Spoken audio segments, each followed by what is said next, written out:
What is up, YouTube? Silver Dragons here, and in this video we're talking about silver. We will be talking about gold as well, but we're talking about how the price has gotten absolutely crushed over the last 6 months. So if we just look at today, we can see silver is down to $17.76 per ounce. How it shall end, God only knows. That's a pretty large signature, Johnny.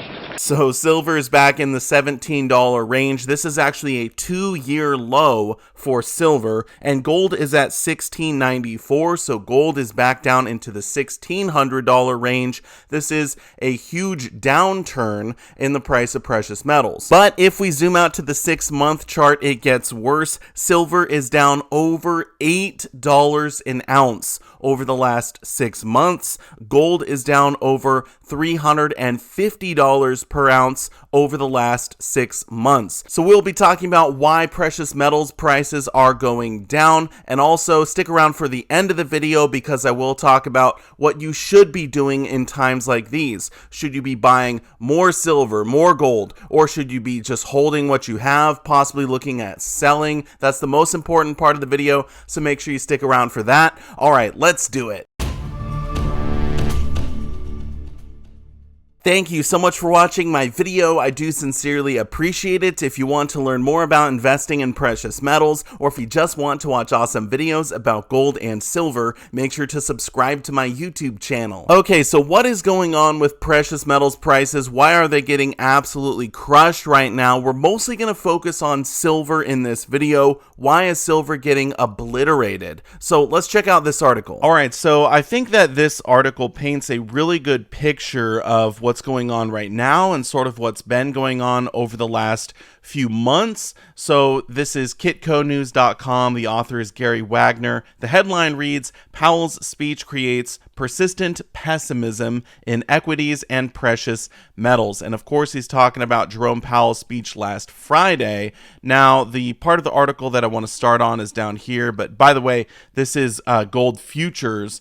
And this was the chart from yesterday, so it's actually fallen quite a bit since then. The chart gets worse as time goes on.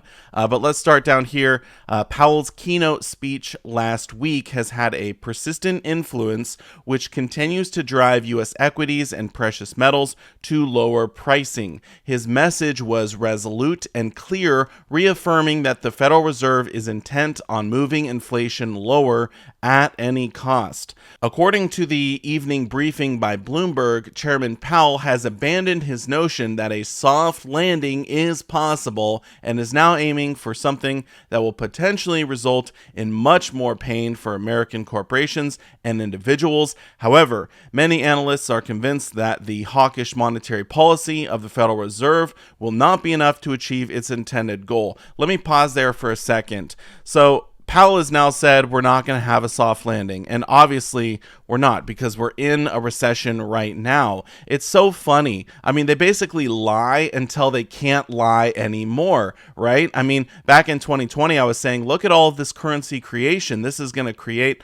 a lot of inflation. This is going to be a really big problem for a long time. And of course, Jerome Powell was saying, oh, it's just transitory. It's not a problem. Well, he couldn't lie anymore because inflation kept going up. So he said, okay, inflation probably is sticking around.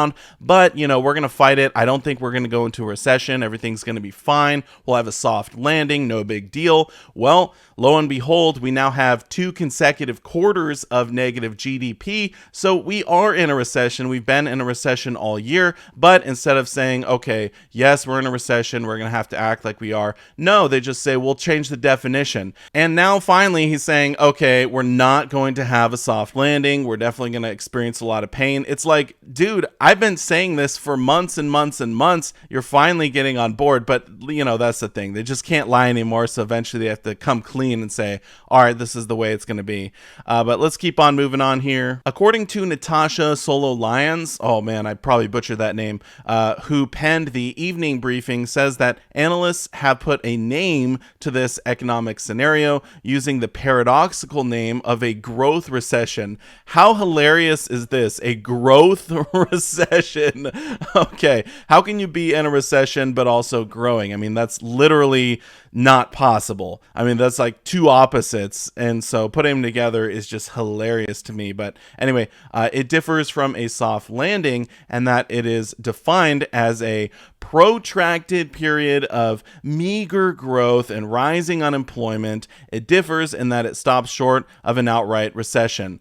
The belief that Chairman Powell is attempting to decrease inflation with a growth recession to avoid an outright recession is analogous to cutting a painting to fit a frame.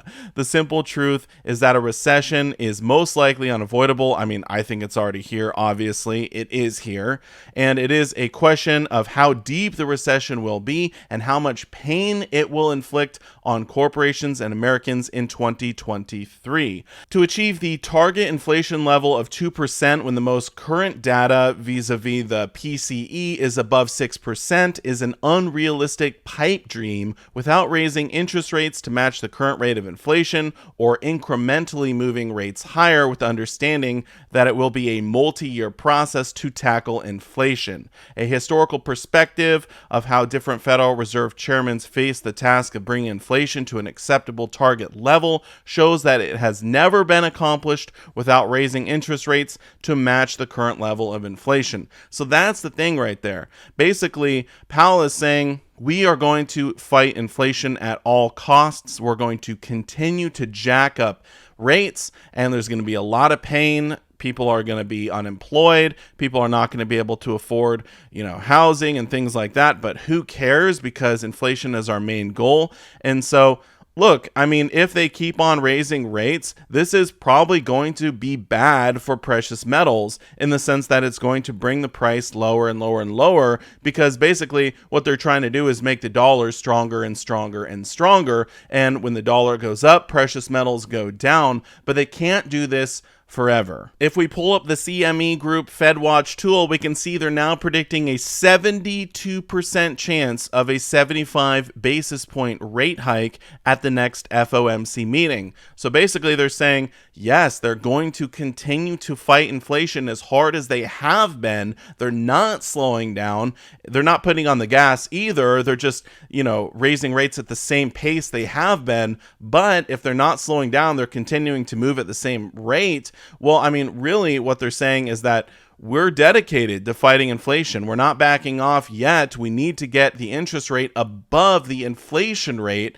So, I mean, if they keep on jacking up rates, through the end of the year, I mean, this could be pretty bad for precious metals. But really, what does bad for precious metals even mean? Does it just mean that the price goes down in the short term, but long term, the price is still going to be going up quite a bit? I mean, that doesn't seem all that bad. The ability to purchase more of this stuff at a cheaper price over the next few months, I mean, that seems like a really good thing to me. Unless you're trying to cash out tomorrow, then you really want precious metals prices to be going down so you can pick up more of them. I mean, I've talked about in several videos what I think is going to happen. If we basically match what happened during the Great Recession, then silver is supposed to get cut in half from its recent high. Now, its recent high was about $28 an ounce back in 2020. So if it gets cut in half from that, it should go down to $14 an ounce. I don't think it's going to go all the way down to 14. My prediction was that it would go to $15 per ounce. So we're on our way to $15 an ounce right now. But look, I'm not a magician. I don't have a crystal ball. I guess I'm not a wizard. You're a wizard, Harry. But I have no idea if that's actually going to happen. That's just a repeat of what happened in the past. And what happened after silver got cut in half? It did a 5x in 2011 after the Great Recession, right? This was not during times of raising interest rates. This was times of lowering rates. So once the Fed pivots and they go from fighting inflation to, hey, look, we're in a recession, we need to cut back, all that type of stuff, that is when precious metals will thrive, and we could see silver and gold go up significantly. So if silver comes down to $15 an ounce and then does a 5x up, silver will be at $75 an ounce in just a few years. So it's dirt cheap right now. Keep the change, you filthy animal. Cheapskate. And honestly, I feel like $75 an ounce is actually really low with everything the Fed and the government is trying to do. I mean, they're trying to outlaw cash, just go to a digital currency. I mean, we could see silver go much, much higher than just that. But anyway, so what I'm doing is I'm definitely not selling any physical precious metals, and I'm not just holding either. I think now is actually the time to be picking up more precious metals. That's what this is right here. This is a package. In fact, let's open this up and see what I got. There we go. We got 10 more ounces of silver to add to the stack, and that's a really cool design right there. One nation under God. But look, I'm trying to pick up more than just this. I had to do a smaller purchase because that's all I could do at the time. But look, as long as you're picking up a few ounces here and there, you're doing what you can, you're adding to your stack, which is the most important thing. I know there are a lot of new stackers out there who are seeing the price of precious metals come down, and they're saying, okay, did I make a mistake? Should I perhaps have waited to buy precious metals? I mean, what's going on here? The price is going down. I thought it was supposed to be going up. Look, there's going to be short-term fluctuations in the price, but really when you're in accumulation mode, you should rejoice because you can pick up more precious metals for your dollar. And converting dollars into real money, in my opinion, is always a good thing, right? So I'm picking up more precious metals. I definitely think you should be in accumulation mode as well. But I understand, when you're new and you're just getting into it, it's kind of hard when you see the price going down to feel like I should buy more, I should buy more. But really, look, this is a long-term savings. This is not a short-term investment. When you buy precious metals, hopefully you can hold on to them for decades and decades, right? And ultimately, I feel like the dollar is just absolute trash. It is a fiat currency. They're going to move away from cash into a digital currency at some point. And look, precious metals are going to be extremely valuable at that point. I already feel like they are extremely valuable because look, this is real wealth that is outside of that system. And it's so important to have that right now.